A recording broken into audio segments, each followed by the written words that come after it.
center ba yan? No? Sorry, kuya. Anong building pala yan? Alin? Yung pinick up ko sa'yo. Call center ba yan? Hotel.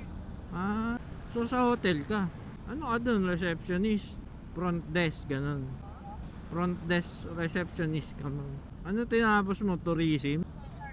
Ah, ala, parehas tayo. Wala, hindi. Ano eh. Wala na akong naging experience nun sa mga hotel and restaurant na yan eh. Pero siya, hindi siya nag-aaral ng HR eh. Hindi. Ano lang, iba eh, ibang kurso ang layo eh. Pero siya yung nagsiman sa amin.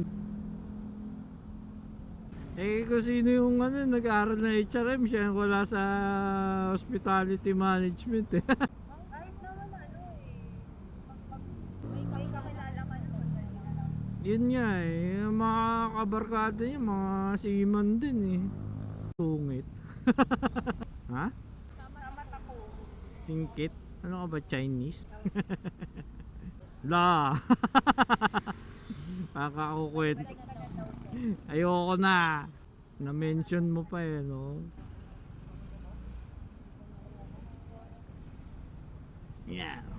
Eh ma'am, kaway ka muna sa vlog ko.